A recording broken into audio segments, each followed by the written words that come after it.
Thank you for joining me on another episode of She Leads Now podcast, where we help career and entrepreneurial women gain the tools to develop a success mindset, create winning strategies, build collaborative relationships, and take bold action towards creating impact and fulfillment in their lives and careers. I'm your host, Sabine Gideon, and I'm on a mission to awaken and activate women and emerging leaders so they can tap into their innate leadership ability, elevate their influence, and create the impact they were destined to make. If you're ready to up-level your confidence, courage, and influence, you've come to the right place. Join me weekly for insights, strategies, and resources to help you grow, develop, and embody the leader you are meant to be, so that you can make the impact you know you are called to make and establish the legacy you've always dreamed. The world eagerly awaits the emergence of your brilliance, impact, and influence. So with that, let's dive into this week's episode.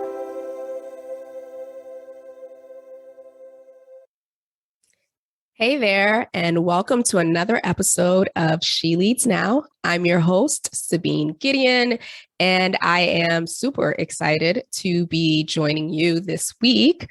And so today is just going to be us. We're going to be chatting around what it takes to make the shift from entrepreneur to leader and CEO. Now, this is one of my favorite topics outside of networking and relationship marketing, of course. But I enjoy speaking around this transition for many different reasons. One, because personally, I had to go through this particular process and have supported other clients in going through really this transformation.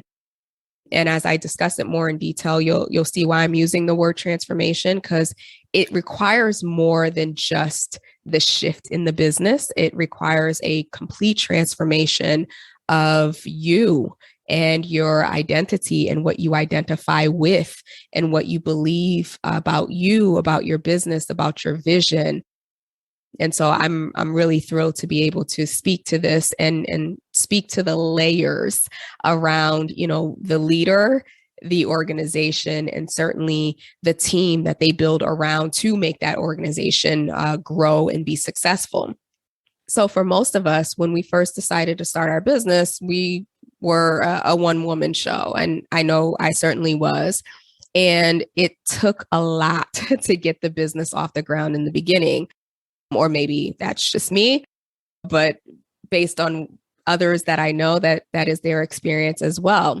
You go from being the one delivering the service, you're creating the strategy, you're executing, you're, doing all the tasks, social media, all of the things, you're holding all the calls, the sales calls, the follow-ups. And, depending on the type of business you run or have set up, you may have found yourself doing that for a while. And it probably made sense, right? Because you were trying to keep expenses low and trying to create a profit to a certain extent. But as I'm sure most of us experience, there comes a point where doing all of the things leads to burnout. And so the question is, what happens when you get to that place of burnout and you're working 15 hours a day, 7 days a week? What happens to all of those amazing ideas, right? That we have and we generate in our sleep when we're showering and all these other things.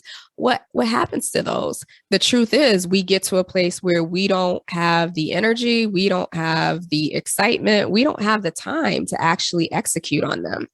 So that might be the time where, we decide to hire some help or even work with contractors. And, for most solopreneurs that I know, it starts with the VA or someone to handle social media, or VA covers admin tasks as well, or someone to do, graphic design or a website. And at the time, right, it seems like that will help you get more work done. But then you probably found yourself trying to manage a team on top of doing your own work. And so I can personally attest to that, bringing on virtual assistants who were outside of the country, who, were skilled in what they did, but they weren't skilled in doing it the way that I wanted to do it, or from the brand standard or my expectations. And so, when you bring on virtual assistants or contractors or whatever, it requires a great deal amount of time, especially in the beginning, to train, to develop, to, ensure that they can be you, replicate your work in essence. And so not only are you balancing the work that was already on your plate, so all of the client delivery, all of the sales, all of the marketing, but now you have this individual or team of individuals who need direction, who need support, and who need development. So most of us know how taxing that can be, at least in the short run, right? In the long run, it creates space, it creates time once they have a routine and they know what they need to do. But you go from being on the verge of burnout because you're doing all the things to now you're doing all of the things and you're training somebody. So at the end of the day, once we've gotten past that, for those of us who have gotten past that, amen. For those of you who are listening who may still be in that stage, there is light at the end of the tunnel. It's temporary. To build and grow a sustainable business, you need help. We cannot remain solopreneurs forever. I mean, there are people who are successful in their own right in being consultants and maybe, specialists in certain environments, but they're not out there doing social media. They're not doing podcasts. They're not doing all of these things. They stick to, building their network and creating a referral based business that allows them to, be successful. But for those of us who have different aspirations, we need people. We need a team to help us be successful. But the truth is, just bringing in other people is not the end all be all of our responsibility as the leaders, as the visionaries, as the creators of this business and this entity. We need to not only just train and develop and motivate the individuals that we've brought in, but we need to really step away from or begin to step away from the day-to-day tasks, the day-to-day things that we had identified with when we were the solopreneur or the coach or, the consultant or whatever title we were referring to ourselves as. We need to slowly but surely start to shed some of the tasks that, again, we may have identified with, so that we can really embody and step into the identity and the role of the CEO. Some of you may be asking the question, well, what's the difference between a solopreneur and a CEO? So if you think about it this way, the solopreneur is responsible for the main deliverables of all aspects of the business. So that's what I was talking about. You are HR, you are finance, you are IT, you are service delivery, you are content marketing, you are all of the things, right? Soup to nuts, you're doing all of the things.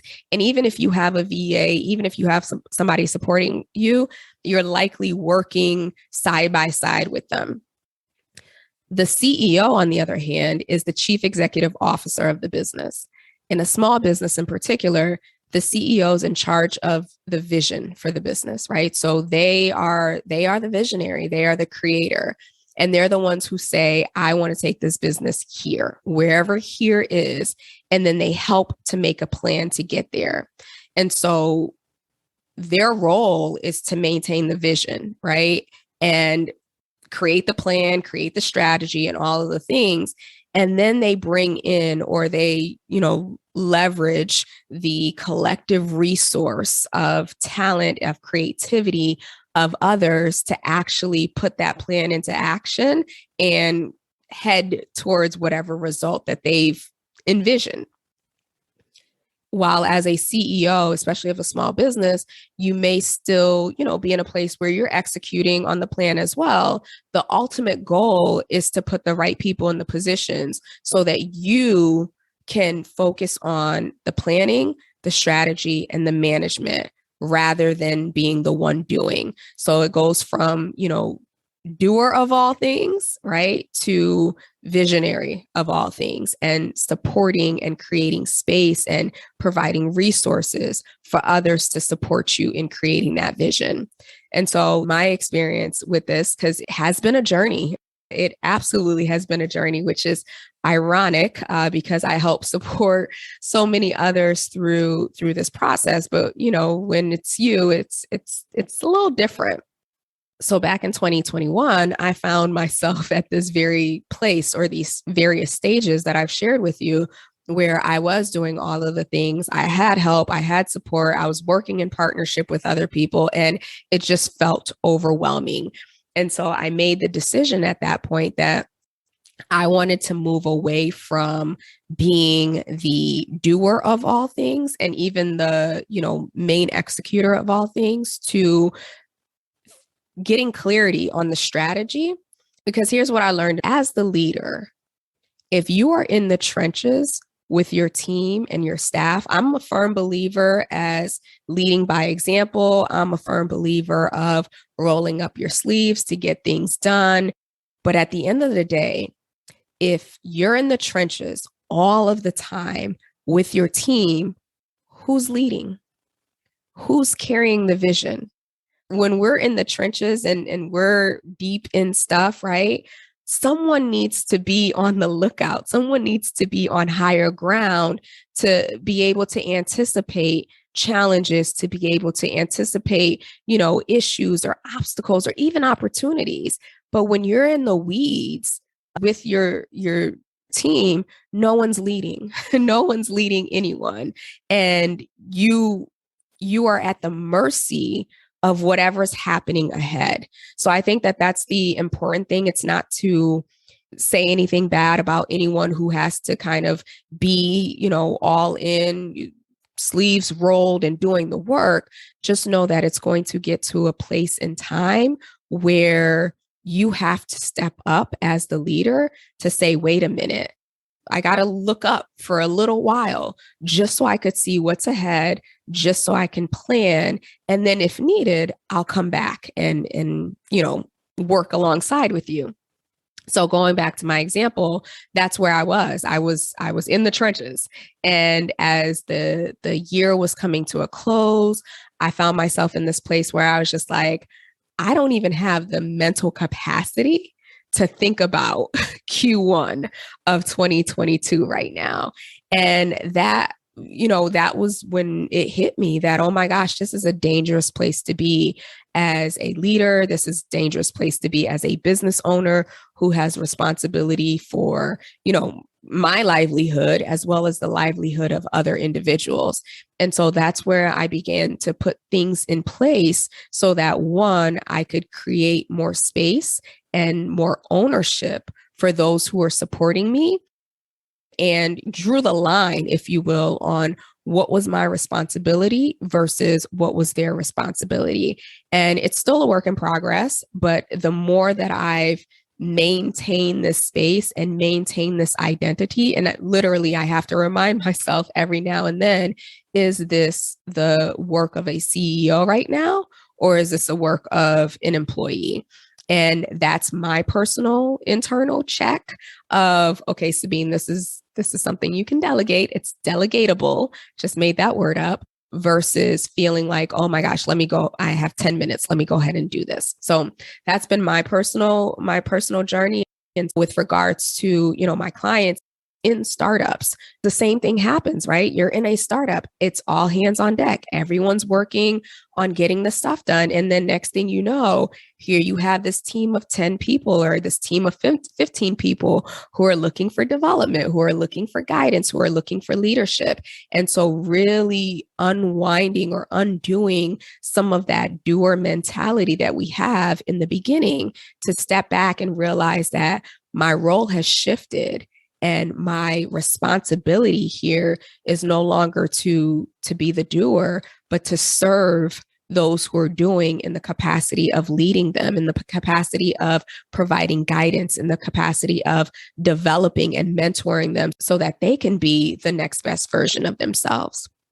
So if you're at a point where you just don't feel like your business is sustainable because you're doing all of the things and you're doing it by yourself, I want to share a few ways that you can make that shift from solopreneur to CEO. It's not an overnight shift because it literally is a transformation in so many different ways. But it's possible because obviously we've seen other CEOs who are successful and they've done it. So first and foremost, you have to genuinely want to grow a business that can run for the most part without you. I know that sounds like we all want that, but the reality is it's not true. Ask yourself, what are your ultimate goals for this business? Do you see yourself being the one working with clients or packaging products? Or do you see yourself meeting deadlines and managing the bookkeeping? Do you see yourself planning out big projects, paying close attention to the market, making changes that help keep your business growing? Do you want to find people you trust to move projects forward? Either one of these is okay. You can be a solopreneur or a CEO, but the truth is you cannot be both. So I would invite you to really dig in and ask yourself, what is it that you want for your business? Many of us start our businesses because, we feel this tug inside, right, to help and to make an impact. Some of us see a need in the marketplace and we're driven to create that solution. Some of us have always been around entrepreneurs. And so the natural thing is to use our skills and our talents to start a business, regardless of why you started it. Use this time and this opportunity in this space to really think through, what do I want from this? What do I want my role to be?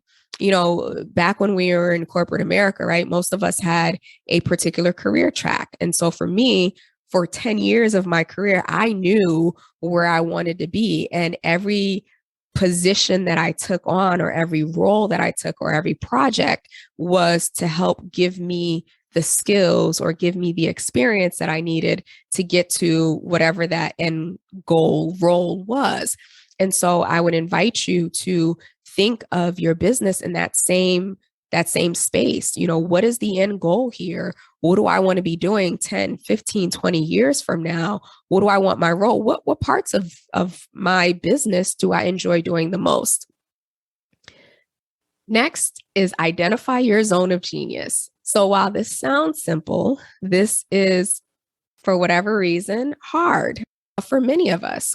Because no one tells you when you start a business that you are going to have to learn 100 different roles and be able to do 100 different roles at the drop of a dime. And for some of us, what happens is, as we've learned to do these different roles, we've taken courses, we've, downloaded PDFs, we've done all these things, we've invested all this time and all this learning in how to do these things. And so it tends to get blurry on what we're actually really, really, really good at. And I know that sounds crazy, but trust me, I've lived it and I've seen it and I've coached people through it, that because we can do a lot of things well, right, it doesn't necessarily mean that we need to do all of the things. There are a few things that most of us as humans do exceptionally well. And then there are things that, of course, we can figure it out, we can do, or maybe we're average at. So as the solopreneur, right, because there's no one else, you do all the things. But as a CEO, we get to focus on what we're great at, and we get to let others do and be what they're great at. Let's start by thinking through what it is that you really, really want to be doing as the CEO of your business.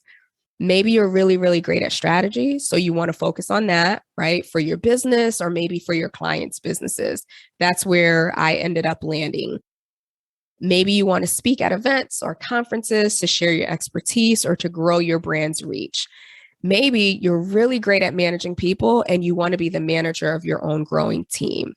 CEOs come in all shapes and sizes, just like businesses. So you don't necessarily have to picture yourself in a corner office with a massive building, to be a CEO, especially nowadays when most of us are working remotely in our home offices or in different spaces outside of a traditional office environment. As the CEO, you get to decide what is the structure of your business. You could decide that you are that CEO who works from home, who checks in on your team once a day, who, has created systems that allow you to communicate, whether that's through Slack or another project management tool. You could be traveling, making new connections, spending your time networking and building your relationships, or traveling and going on vacation with your family. Once you get clear on your zone of genius and what you want to be doing day to day, you'll have a clearer view of where you need more support. For example, if you hate the financial side of the business, if you hate the bookkeeping side, it's time to hire a bookkeeper. If you aren't very good at social media, you might want to hire that out too.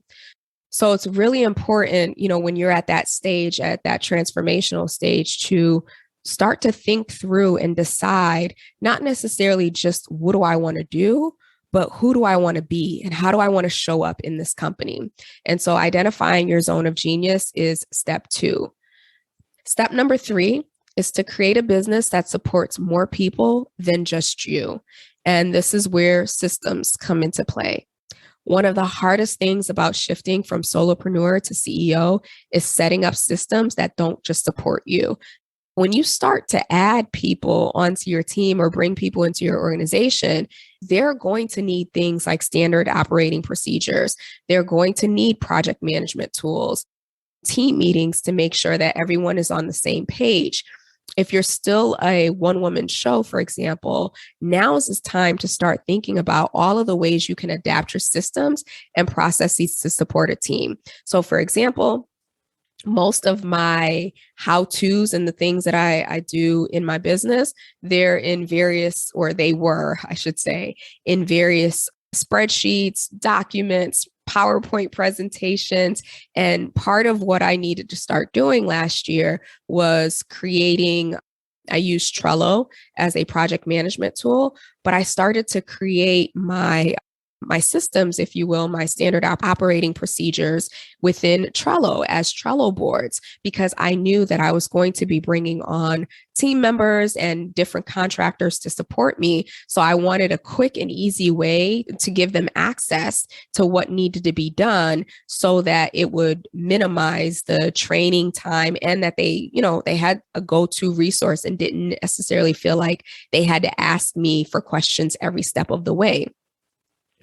Now, of course, if you've already made the shift to CEO and have a growing team, for you, it's going to be time to take stock of what's working and what's not so that you can strengthen the systems for future growth. So we know the saying, what got you here won't get you there, right? So even if you are at a place where you've kind of stabilized, don't get lax here. If your goal is to grow, then you need to use this time and use the space to, again, do an audit. What's working? What's not working? What can we get rid of? What ideas do the team members have on systems, on software, on other things that can improve their workflow or their process of getting work done?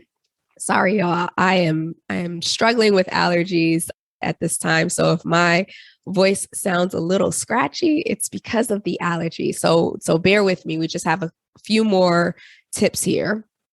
Tip number 4, surround yourself with other female CEOs. Guess what?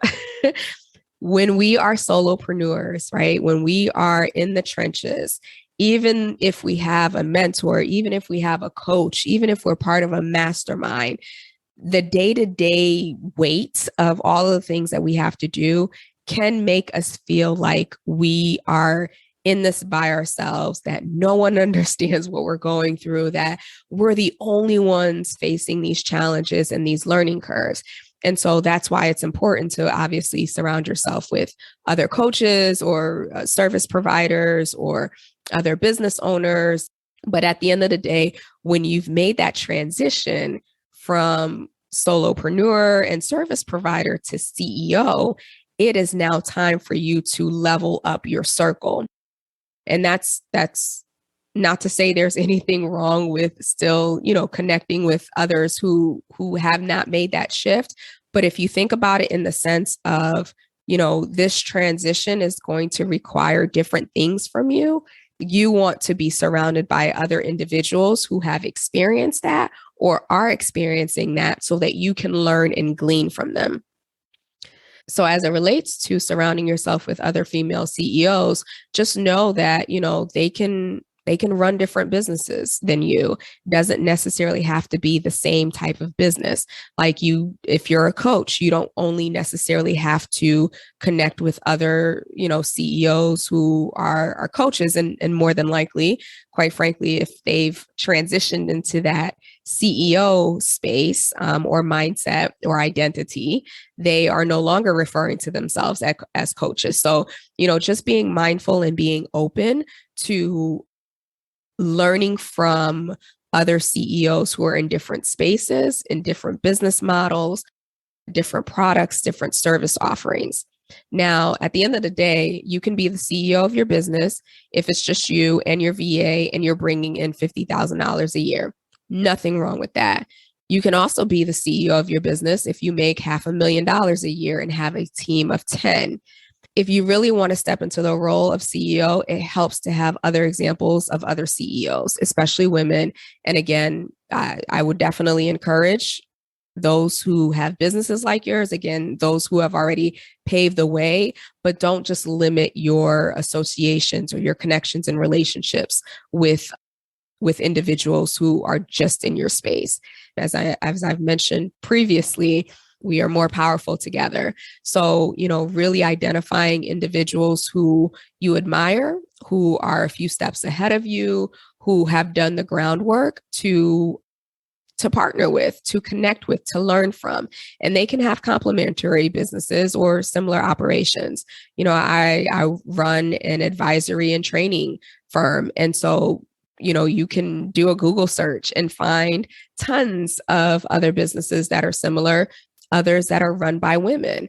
But when you get down to the heart of it, some, specialize in different things that I may not specialize in. And so building those relationships or, not being afraid to connect with the women that are running those businesses could lead to opportunities for partnerships in the future, where we can offer services to a larger organization that me by myself, I wouldn't have been able to attain, or them by themselves. There are a plethora of professional organizations where you can identify these individuals. And shameless plug, She Leads Collective, which will be launching soon. I'll share more details about that. That'll be another place for you to connect with these women and really create, real relationships and partnerships. You can do local meetups. And then lastly, the tip that I would give here around making the transition a little easier from solopreneur to CEO is to really commit to your learning. As you've heard me share many times over, that, this entrepreneurship, being in this space, is a professional development course. And so it requires us to constantly be challenged in what we're learning and how we're growing. And I do believe that, to the extent that we're able to grow, we're able to develop, and we're able to mature as service providers to CEOs, then that is the equivalent to how we're able to impact and serve others. And so as a CEO, it's your responsibility to keep a pulse on what's happening in your industry. So this is where I would encourage you to make time to learn, whether that is through, formal courses, whether that is through reading books, listening to podcasts, whatever that looks like. Just know that your team is depending on you, again, because you're not in the trenches and you're looking ahead. Your team is depending on you while they're doing the work and building the vision, to be the lookout and to know what's coming up. What are some of the pitfalls to avoid? What are some of the opportunities to be prepared for? As you've transitioned from doing, right, naturally, or we're assuming you'll have more time. And so using your newfound CEO time to participate in masterminds, to attend more networking events, whether that's in person or virtual. Just stay ahead of the curve. Because as we know, especially in the environment that we're in and that we've been in the last couple of years, change is happening very, very quickly. And the expectations of business, the expectations of employees is constantly evolving. And so as the CEO, you have to have a pulse on that. Now, of course, you want to surround yourself with individuals on your leadership team who are also on the lookout, who are also planning. But at the end of the day, the responsibility falls on you. The other point that I want to add around this commit to learning is that while we're not focused on doing all of the things, it doesn't hurt to expand and enhance your leadership skills. It doesn't hurt to actually invest in some leadership coaching or leadership training or leadership development. Maybe you want to really, like I mentioned before, expand your brand visibility and your brand reach. So maybe you want to bring on a communications coach or a public speaking coach to help you, really hone in on your message and allow you to get more speaking opportunities. So the main thing here is that, as the CEO, as the person who is driving the vision, you're ensuring that you are developing yourself, that you're using this space, this time that you have to think, that you have to process, that you have to strategize, to identify your areas that need some development and actually investing in it.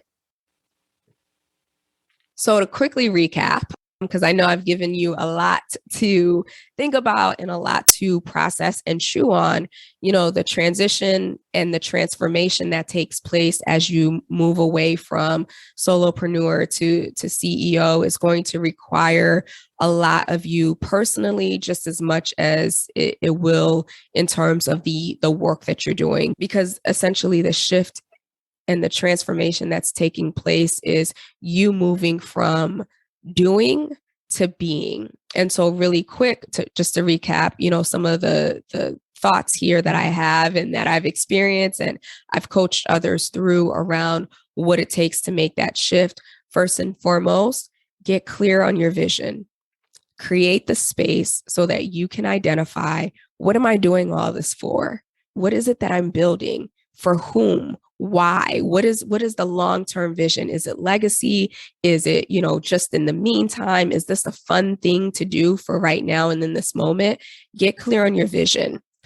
Next, identify your zone of genius, right? Identify that thing that, makes you an asset to the business, and allow yourself the space to focus on that and then bring on other individuals to help support you in the execution, and then create the systems and the processes that actually support the individuals who are helping you. So whatever that looks like in your business, whatever tools, whatever resources, whatever software that you need to bring in, again, I would invite you to ask your team, what works? What do they need? And then incorporating those as it makes sense. Surround yourself with other CEOs, because again, when we come together, we do powerful things. And that's why I encourage that so much, that, when you get to that place, you want to be able to have individuals who know what it is that you're dealing with, who know how to counsel you and can give you advice and strategies that helped them get over whatever humps they had to when they made that transition. Lastly, commit to learning. Being a leader is a lifetime commitment to learning. It's no different when you are stepping into a CEO role or CEO capacity. The shift from solopreneur to CEO, at the core of it, it's shifting your mindset away from doing to being. You're going to have to be willing to, one, fully step into that identity, loosen your hold on the day-to-day operations, and trust other people to do their best work. Of course, create the environment and the systems and the processes that allow them to do so. It also means in investing and hiring amazing people, investing in your own growth and development, and accepting and understanding that it's not an instant shift. This is a transformation that can take months or it can take years. It really depends on you and where your focus is. But just know that, it's a process. It doesn't happen overnight. And hopefully the steps that I've shared will help make that transition or that transformation a little easier. But know that every CEO struggles when they first step into that role and that identity.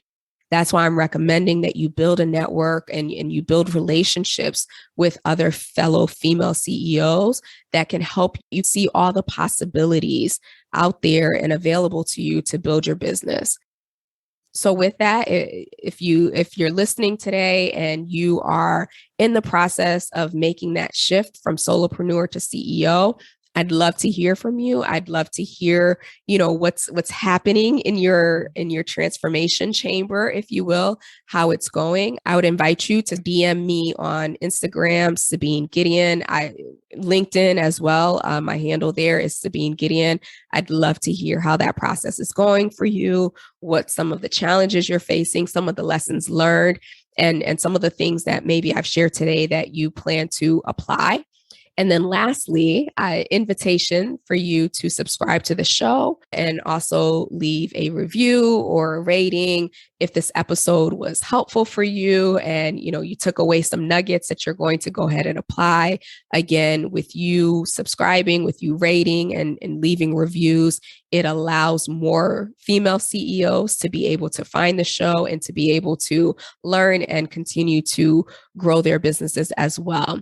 So with that, I will chat with you next week. Until then, have a fabulous week. Take care. Thank you for tuning in to another episode of She Leads Now. Be sure to join us next week for another transformative discussion to help you grow, develop, and embody the courageous leader you've always been. Be sure to subscribe to the show to get alerts when new episodes drop, and join us for our next Leaders Lounge meetup on Zoom. Details and dates for future sessions are included in the show notes below, so take a look there or head over to sabinegideon.com/lounge to register and hold your spot for the next session. Again, that's sabinegideon.com/lounge to grab your spot. Excited to connect with you all inside the lounge. Talk to you soon.